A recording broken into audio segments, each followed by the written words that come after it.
En esta oportunidad vamos a hablar acerca de la anisotropía en el comportamiento mecánico atracción de acero inoxidable a ISI 304 laminado. Mi nombre es Eric Álvarez y este video va dirigido a la materia Aceros Especiales de la Universidad Nacional Experimental Politécnica Antonio José de Sucre, Departamento de Ingeniería Metalúrgica. Antes de hablar acerca de las características y todo acerca de este material, vamos a definir bien lo que es el concepto de anisotropía. Y es que un material es anisotrópico si sus propiedades mecánicas son diferentes en diferentes direcciones. Es decir, allí tenemos un cubo, el cual tiene varias flechitas. Me hubiese gustado que fuera un poco más grande ese cubo, más alargado, pero es lo que tengo en la presentación. Así que explicando un poco acerca de esto, es que si yo le hiciera un ensayo de tracción en su cara transversal y otro en su cara longitudinal, de este lado pues, o de aquel, me daría cuenta que son diferentes la dureza o la cantidad de tracción, de ensayo de tracción que se le puede aplicar allí, varían los números. Por lo tanto, en general, las propiedades mecánicas de los materiales anisotrópicos no son simétricas con respecto a ningún plano o eje. Espero que haya quedado clara la idea. No son iguales las propiedades mecánicas en su cara longitudinal y en su cara transversal. No son iguales. Y esto no son exactamente iguales porque, vamos a llamarlo así imaginariamente, a este cubo se le hizo un proceso de conformado, laminado. Por lo tanto, cambian sus propiedades. En la siguiente diapositiva tenemos las características del material. Pero antes de hablar de las características del material, quiero explicarles o comentarles un poco acerca de este acero ISI 304. Y es que es un acero muy importante en la parte ingenieril y se debe a su contenido de cromo, níquel. Es decir, se retarda su oxidación con respecto a un acero ordinario. Además de eso, bueno, aparecen elementos muy importantes y archiconocidos como el carbono, cromo, hierro, lógicamente hierro en mayor proporción. Claro, como les había comentado, importante en el área ingenieril porque su gama de uso es muy amplia. Y es que como es un acero de construcción, aparece en muchos dispositivos y máquinas. Bueno, es amplia su gama porque pudiera aparecer en la rama industrial, química, farmacéutica, aeronáutica, alimenticia, de transporte, de construcción civil y de arquitectura. Es decir, una gama de usos bastante amplia. Acá abajo aparece una tabla. Está allí a propósito, lógicamente, para que puedan ver la composición o los elementos que componen a este tipo de acero. Y está allí bastante claro, lo pueden ver con más detenimiento. De todos modos, en el video ahí aparece el artículo también para que lo puedas visualizar. Pasando a la siguiente bueno, lo que les voy a comentar aquí es que las características de este material es un material, es acero inoxidable. Exactamente la lámina o la placa que se utilizó para este tipo de ensayo tenía 6 milímetros de espesor. Este material lo hicieron en Brasil, en Belo Horizonte, y le habían hecho previamente un tratamiento térmico de recocido a una temperatura de 1037. Sus propiedades mecánicas reportan resistencia que varían entre 348 megapascales a 690 megapascales, es decir, bastante alto su resistencia. En la siguiente diapositiva tenemos los estudios previos que realizaron dos personajes. Solamente voy a abarcar el de ellos dos, pero hay más estudios. Uno de ellos ellos hicieron estudios de anisotropía en materiales. Uno de ellos fue Hutchinson en el año 1985. Le hizo un estudio de un acero inoxidable dúplex laminado en frío. El otro fue Son en el año 1997, bastante reciente también. También laminado en frío. ¿Por qué ¿Por qué vamos a hablar un poco acerca de ello?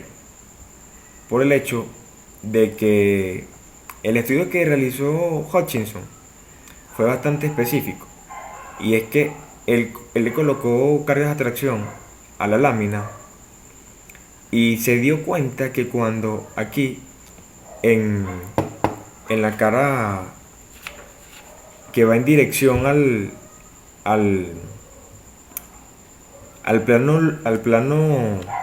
sentido de laminación, la cara, en este caso, la cara transversal va en el sentido de la laminación.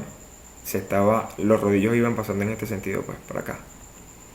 Y la cara de arriba era el plano de laminación, Por lo tanto, Hutchinson se dio cuenta que cuando él aplicaba una carga de atracción a 45 grados del plano de laminación, había una elongación del material. Mientras que él iba aumentando el ángulo y aumentando hasta llegar a un ángulo de 90, se dio cuenta que la elongación del material disminuía casi en su totalidad. Cuando aplicaba la carga directamente en el sentido de la laminación, también había elongación. Se conoce también que esto se debe a los planos de deslizamiento que estén activos, exclusivamente activos, como se hablaba en la materia de metalurgia mecánica 1.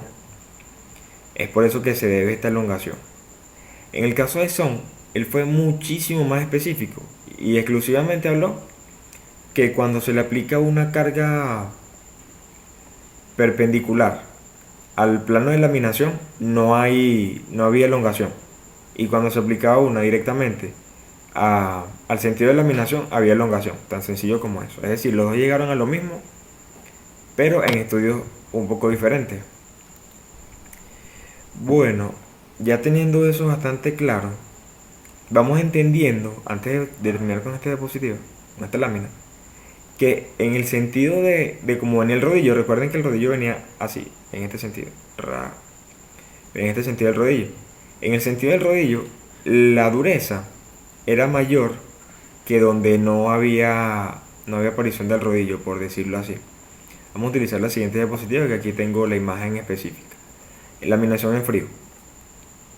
Aquí están los rodillos, acá está el material, pasan los rodillos y van cambiando las características volumétricas del elemento. Específicamente el que estudiamos, que era un acero IC 304. Ahí están algunas de algunas de las cosas que caracterizan este trabajo, pues. Como habíamos dicho anteriormente, las láminas tenían 6 milímetros de espesor. El estudio se realizó un par de veces. La primera vez el rodillo se pasó hasta que hubo un porcentaje del espesor que disminuyó. No disminuyó. El porcentaje llegó a ser de 18,3. Ahora el espesor era de 4,94 milímetros. En el segundo, el rodillo pasó y pasó hasta que el espesor final fue de 4,01, teniendo un porcentaje de espesor que varió ahora a un 33,7% a diferencia del inicial. Entendiendo esto y teniéndolo bastante claro, vamos a pasar a la parte de la micrografía. Lógicamente se hizo un estudio metalográfico donde se hizo un corte de la muestra con chorros de agua a presión, y de esta forma se sacaron las muestras, que generalmente nosotros lo hacemos con una tronzadora y con lubricación para que el calor no influya en este tipo de proceso. Acá vamos a la siguiente diapositiva, donde vemos parte de las microestructuras. La primera, que está allí, espero que lo vean bien, pertenece al acero antes de ser pasado por el estudio que se le realizó. Yo creo que casi no se ve, pero aparecen ligeras bandas, ligeras, muy ligeras. Y además los granos tienen una forma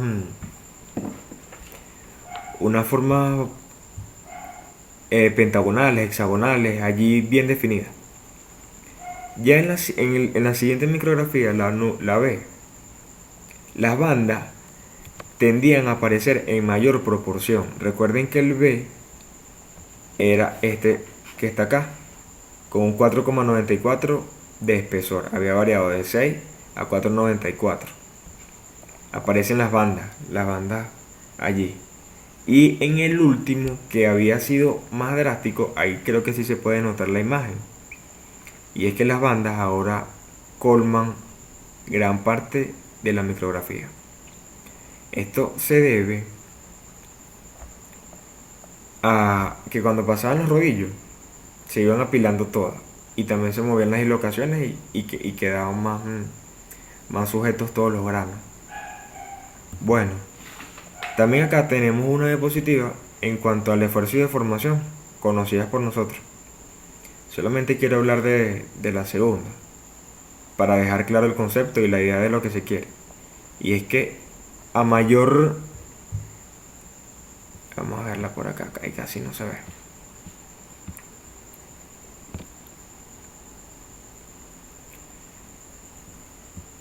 Y es que a mayor deformación,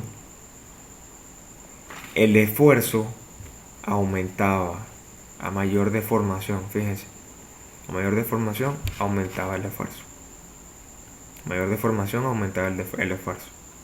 Mientras que yo pasaba más los rodillos por ese plano, mayor era el esfuerzo que se le iba a aplicar para poderlo deformar. Mayor era el esfuerzo. Ya vamos asentando entonces las bases de a lo que queremos llegar, y este video era bastante corto.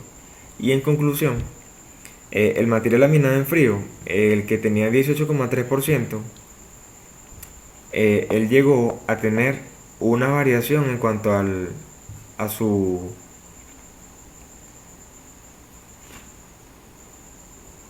resistencia. Su resistencia llegó a tener una diferencia de 5,86. Vamos a leer. Dice: para el material laminado en frío, en 18,3% entre la orientación longitudinal y la orientación transversal. Vamos a irnos a una de las diapositivas. Entre su orientación transversal y su longitudinal hubo una diferencia de resistencia a la tracción. Es decir, ya tenemos el argumento de que sí hay una diferencia entre ambas caras. Algo bastante curioso e importante es que si nosotros llegamos y hacemos un estudio en la parte media del espesor de aquí y la parte media de este espesor, antes de pasarlo por el proceso que se le realizó a este material, son casi iguales.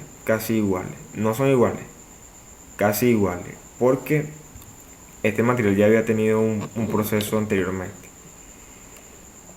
Bueno, para el material laminado en frío, el otro que habíamos comentado, aquí está, el que llegó a tener un 18,3% en el diferencial también allí, hubo también variaciones y fueron de un 33,7%.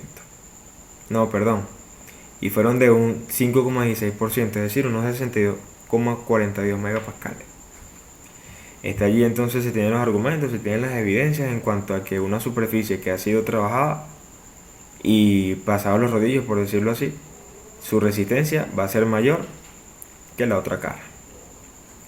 Bueno, y para el acero inoxidable austenítico AISI 304, la orientación transversal al sentido de laminación ofrece mayor resistencia, como acabo de comentar, a la tracción y a la tracción.